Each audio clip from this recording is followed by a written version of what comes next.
Game I'm gonna talk about today is an underrated gem. And not only am I shocked nobody talks about it, but I'm shocked by how good it is. Developed by Eurocom and published by Disney Interactive, GeForce is a well-paced, very solidly put together action-adventure 3D platformer, and it's based on a goddamn GeForce. For those who don't know, GeForce was a Disney Bruckheimer movie about spy guinea pigs. And that's pretty much it. Despite having spy themes and murderous home appliances, it was a below average, forgettable and soulless mess. And that's why it's surprising how good the game is. Story-wise, it's kinda weird. The game's story takes place at the end of the movie, after GeForce found out what saber-rolling appliances can do, and they think that their creator, Leonard Sabre, is behind it. The game, however, takes its liberties and makes the entire journey more interesting and action-packed. But if you haven't seen the movie, you're gonna be kinda lost, because all of the characters are here and the game doesn't bother explaining who they are. Anyway, your goal is to stop a device called SaberSense, which sends signal that activates the appliances and turns them into murderous robots. Sadly, you're too late and it activates. So your new goal is to fight your way to a center of SaberSense and stop it for good, along with stopping the distribution of the appliances altogether. The story overall is fine, but it's basically only there to take you for a ride. And yeah, what a ride it is.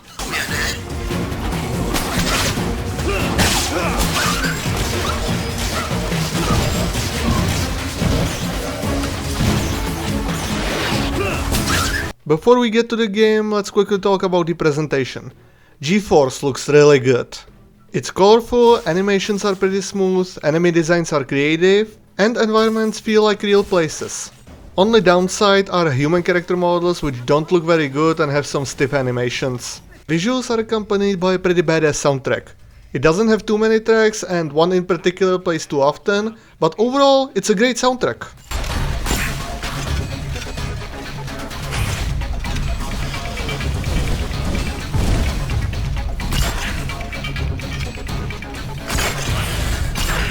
Now I would like to talk about the voice acting, but I can't really do that. You see, the Steam version doesn't have a way to change language, and because my system language is in Czech, and the game was fully localized into Czech along with dubbing, I can't really comment on it since most of you probably don't speak Czech. I can only say that it's not very good with few exceptions.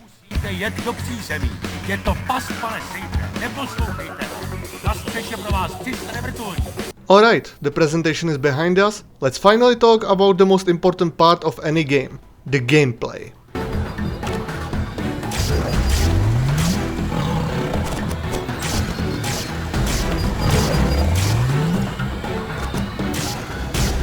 As I already said, GeForce is a 3D action-adventure platformer. You play as Darwin, the leader of GeForce. You can run, jump, grab ledges, but you also have a jetpack.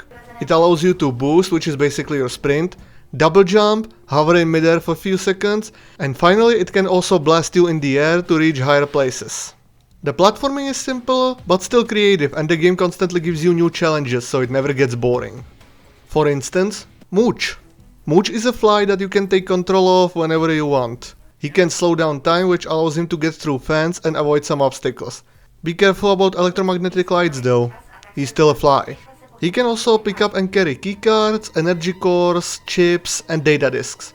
He's mainly used for puzzles, but you can also use him to reach some extra goodies.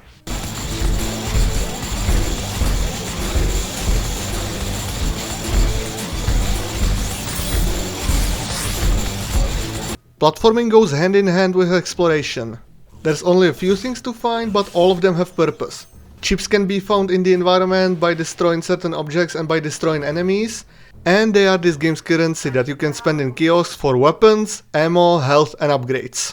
Extra lives are self-explanatory, but they can also fully heal you if you have full lives. And silver data disks unlock new upgrades. Silver disks are hidden all over the levels and you can even buy a map that will help you find them. Some upgrade your health, some upgrade Mooch, and the rest gives you higher ammo capacity for your weapons. And this is one of my complaints. Too many of these just upgrade your max ammo capacity, while health and Mooch upgrades are very rare. I also wish there were more upgrades to make Whip more powerful. But hey, upgrading ammo capacity also fully refills it, so I cannot complain too much. There are also golden data discs, which are always given to you at certain point, and they unlock new weapons and upgrades for them.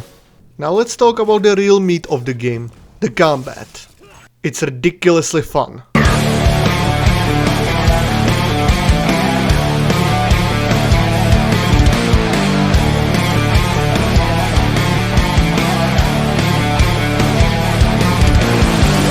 Combat in GeForce is basically a third-person shooter with simple but effective melee system.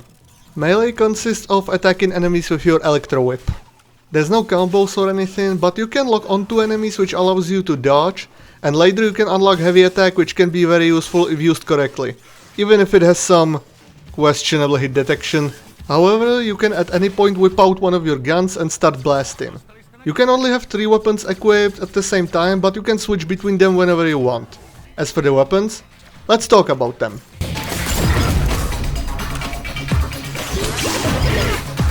Plasma rifle is useful against most enemies, but its projectiles are slow and it has average firing rate. Overall, it's a good utility weapon. Cluster gun is your rapid firing weapon, except it's not. It fires fast projectiles that do less damage than plasma rifle. However, it's not automatic, you have to mash the fire button really fast. It's because later it gets upgraded with charge shot, which is dumb. I feel like the plasma rifle should have gotten charge shot and the cluster gun should have been fully automatic, but you know what? Whatever, moving on.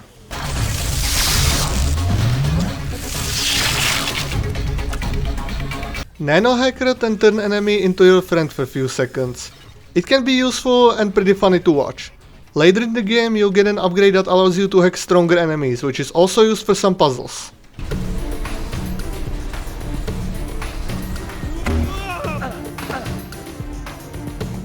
The cannon is your shotgun. It absolutely destroys almost everything, with a trade-off being short effective range and small ammo capacity. Freeze thrower can freeze the enemies, allowing you to easily dispatch them with electro whip. And here is a little tip. It works even on enemies that you normally cannot attack with melee, like the table fans.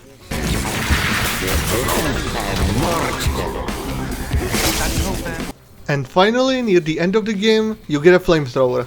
It's mainly useful for puzzles, but it melts most basic enemies, so it's definitely useful. Other than the weapons, you also have 3 gadgets. Infrared goggles that allow you to see in dark areas. Saberlizer that allows you to scan enemies to reveal their weaknesses. Plus, early on, it gets upgraded to be able to activate certain offline Saberlink machines. And a magnetic grappler. It's basically a grappling hook you can use on activated Saberlink speakers. And when you're hooked to them, you can also fire your weapons, which I think is a nice touch. I don't like how you have to equip the Saberlizer and the grappler into a weapon slot, but that's just minor inconvenience. With all of these weapons and gadgets, the combat is pure joy. Using right weapons against right enemies, combining guns and whip, and even using your jetpack to your advantage. It's just so much fun! What makes it even more fun are the enemies. I'm not gonna go through all of them since there's surprisingly many, but I'm gonna mention few that deserve mentioning.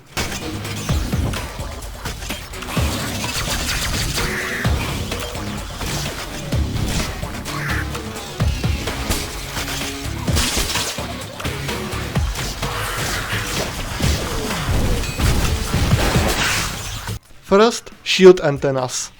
They don't have any real means to hurt you most of the time, but they will often block your path or protect a certain enemy, which forces you to deal with them. The reason I'm mentioning them is that if you manage to hack them with Nano Hacker, they will protect you, making you temporarily untouchable. This can be very helpful in bigger fights. Second, we have the Shredders. They are invulnerable to any of your attacks and you have to sneak around them because they can also very quickly kill you. You can still destroy them, but you have to use environmental hazards against them. And finally, we have my least favorite enemy in the game, the PC. You can only attack them when they're spawning these little buggers that slow you down. They're not difficult, but they're really boring to fight. And they appear way more than they should.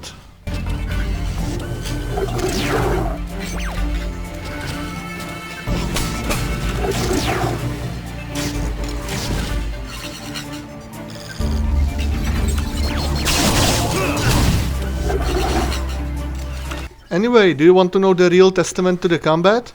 The game has no bosses. Instead, it keeps giving you new challenges, enemies and weapons often enough that it doesn't feel boring or repetitive, even though it's the same thing almost the entire game.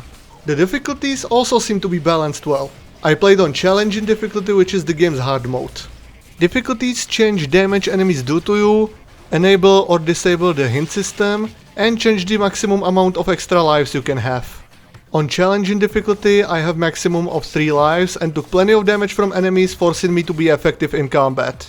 And after finishing the game, you unlock special agent difficulty, which only gives you 2 extra lives max. I haven't played on that yet, but maybe one day.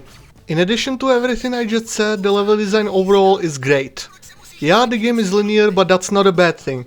Linear can be done well, and this game does just that.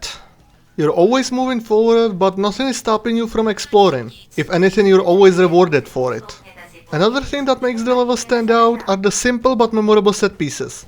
One of the first ones is special forces coming in after Saberling gets activated. And unlike in the movie, they actually fight the machines.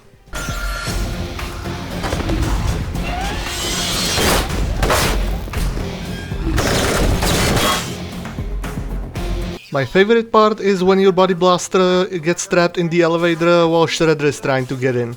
The solution? Let the nearby soldier in and watch how he takes it down like a total badass.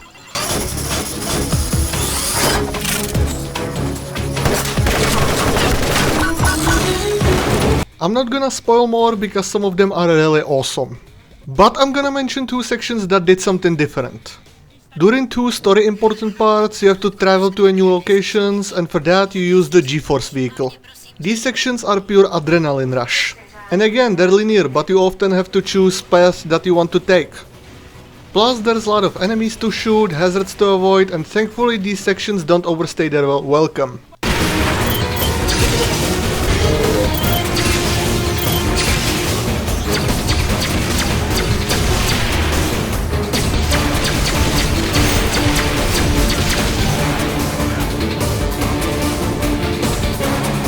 However, I think they ran out of money at one point. Right before the final batch of missions, you once again change locations, but there's no transition, no cutscene or vehicle section, you're just suddenly there. Yeah, it's a small detail and it doesn't really make difference, but it's noticeable. So overall, in case you still cannot really tell or something, I love this game. It's great fun to play, it controls well, it looks good, it sounds great, and it has just the right length. Clocking in around 8 to 9 hours. What else can I say? It's a great game, it's fun to play, it's one of the best 3D platformers I've ever played. And obviously it's much better than the crappy movie it's based on. If you like action-adventure games, you will like this one. Now if you'll excuse me, I have some toasters and blenders to destroy. So thanks for watching and take care.